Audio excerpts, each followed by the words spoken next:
Well, thank you, everyone, and thank you again to BPC and the team here for inviting me to speak this morning or this afternoon at what I hope will be a productive conversation on permitting reform, an issue that many of you know is near and dear to my heart.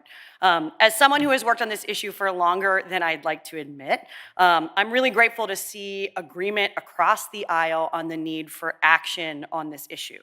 After years of hearing that permitting is a Republican stakeholder issue, I'm happy to welcome you all to the party. Today, we can all agree that American economic and national security is dependent on our ability to build major infrastructure, to develop our abundant natural resources, and to ensure that the next generation of innovative technologies are developed, powered, and manufactured here at home.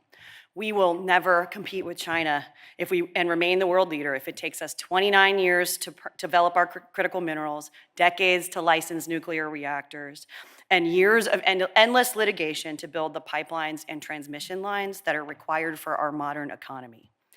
But despite all of America's potential that I think we all can agree on, the last administration seemed to go to war against the mining and energy production that was critical for this kind of global leadership, and frankly, against anyone who wanted to build big things in America. I'm fortunate to serve a president with a clear vision for achieving energy dominance and driving investment in the infrastructure that's critical to our economic growth. And truthfully, things could not be more different under President Trump's leadership on this issue. We have a clear mandate from the White House to ensure that critical infrastructure gets built and gets built during this term.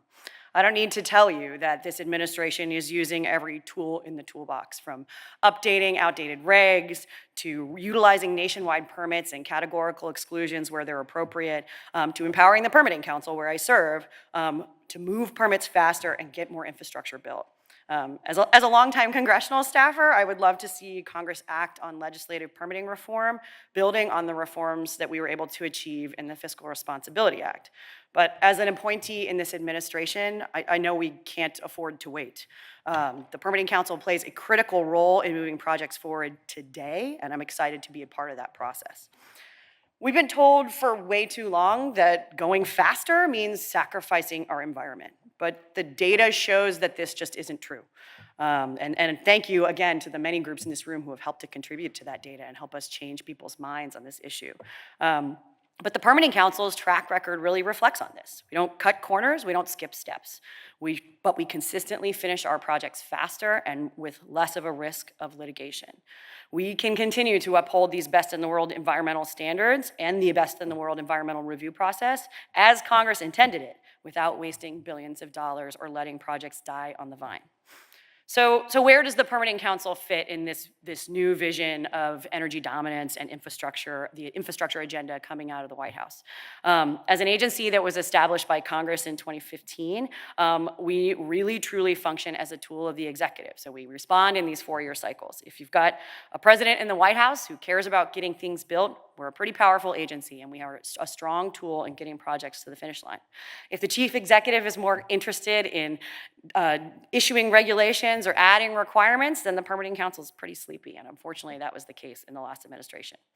And that's because our job is really to serve as a project manager for these large, complex infrastructure projects, advancing the president's priority sectors and keeping agencies with different priorities and statutes and regulations all on the same page to get permitting done effectively. From managing the federal permitting dashboard that brings transparency to this otherwise opaque process, to convening senior officials across the federal government to solve big challenges, the council helps get projects built. We coordinate between lead agencies, cooperating agencies, and relevant stakeholders to set a permitting timetable for every project that's under our purview, taking out what I like to refer back to the old Donald Rumsfeld unknown unknowns out of the permitting process. Our statute's really clear. If a project meets the requirements for FAST 41, then we have 60 days to get those agencies together and to develop that permitting timetable with the project sponsor. It includes and identifies targets for every step of the way, ensuring that a project has the holistic and predictable permitting process from start to finish. And then I think, frankly, the money here is that our team that's made up of these experienced permitting professionals are with that project every step of the way, keeping agencies accountable and developers accountable for meeting those timetables. This might seem like a really simple solution that isn't going to solve all of our permitting problems, But frankly, there's no reason our environmental review process needs to be so opaque or frankly to happen in sequence, one slow step after another. The structure of the council breaks that cycle, saving time and resources as we are more efficient and doing more work in parallel. It also helps us to reach down to the lowest levels of the bureaucracy, to have folks in the field with permitting experience, all the way up to the deputy secretaries who make up our council. Allowing us to deal with the kind of bureaucratic delays that slow down the process over and over and over again. So what does that success look like in the Trump administration?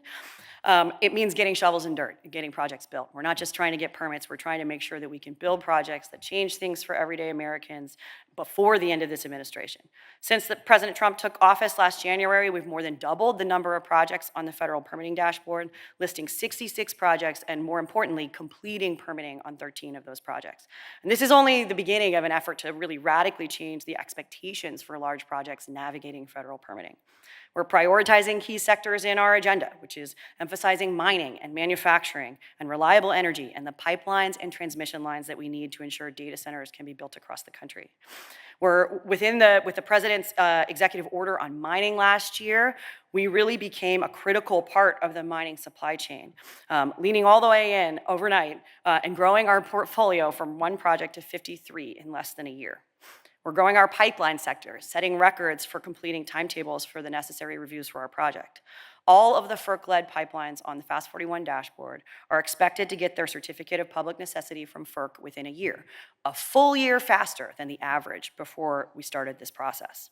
We listed our first critical mineral manufacturing project last year and will be an instrumental part of growing the supply chain for energy, national security, and agriculture by right-shoring that work and bringing some of that manufacturing back home to the United States. And our agency is going to play a really critical role in helping to corral the many agencies involved in advancing data centers across the country, serving as a coordinator between getting all of the infrastructure on the same page, the energy, the transmission, the roads, the water that goes into supporting these projects. By grouping federal reviews for all of the pieces necessary to make a data center successful, we can ensure that the necessary pieces of this project come online at the same time. Again, taking away uncertainty for our developers who are trying to bring data centers online here in the United States. We're also using tools that were established by Congress in our original statute but never utilized, like our transparency dashboard, where we've listed over 40 mining projects. And as executive director, I've leveraged our ability to enter into agreements with states and regional compacts for the first time.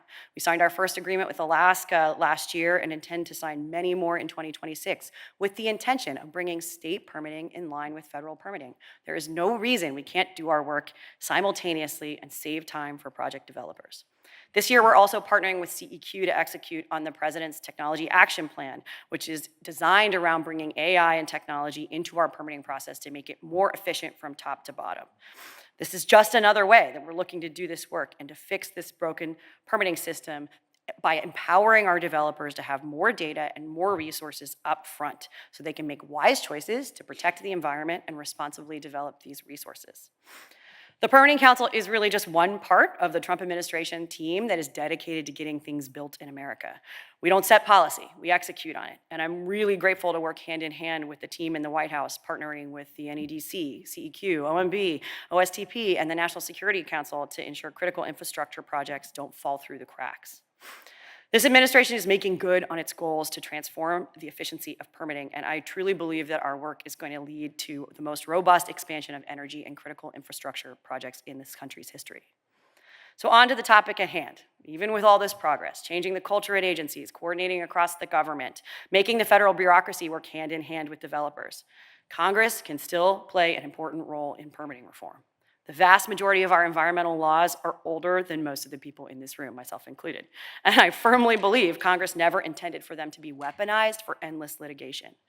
We made a really good first step with the Fiscal Responsibility Act, but we all know there's more work we need to do to modernize our environmental laws. Not just NEPA, but the Endangered Species Act, the National Historic Preservation Act, and the Clean Water Act, and more. I want to commend the members of the House and the Senate who have worked tirelessly on this issue, particularly Chairman Westerman, who managed to get a bipartisan NEPA bill through the House against quite a few odds. I'm very impressed by my former colleagues, and I believe they have the ability to bring that bill to the finish line. That bill focuses on what I believe are the most critical issue that cannot be addressed by the administration alone, limiting judicial review. Let me be really clear. We will not beat China if we continue to allow out-of-town activists to airdrop in, pursue frivolous litigation, and kill critical projects by endlessly dragging out the process. I'll also add that as much as I want to see permitting reformed at an institutional level, even if every bill that's been introduced this Congress was signed into law, we'd probably still need the Permitting Council. The role we play coordinating across agencies and supporting project sponsors is invaluable for these large, complex projects, and it keeps agencies and developers accountable to follow the law. I believe we're at a critical moment in federal permitting reform where the legislative, judicial, and executive branches are really leaning into this idea that we need to move faster and work smarter in order to get things built. That doesn't mean sacrificing responsible stewardship of the environment, engagement with our impacted communities, or consideration of all the trade-offs that go into developing our resources. But it does mean changing the culture of permitting so that instead of wait forever, developers can know that with certainty what is required to comply with the law and successfully move forward with their project. And it means updating the laws to reflect today's challenges. I'm confident that everyone in this room has a desire to responsibly develop our resources, protect the environment, and ensure that American prosperity can continue for years to come. I'm grateful to be a part of the team trying to solve permitting for developers across the country, and really grateful for the opportunity to speak with you guys here today, and looking forward to a great event with the rest of the team. So thank you all so much for the time, and really thank you to BPC for inviting me to be here today.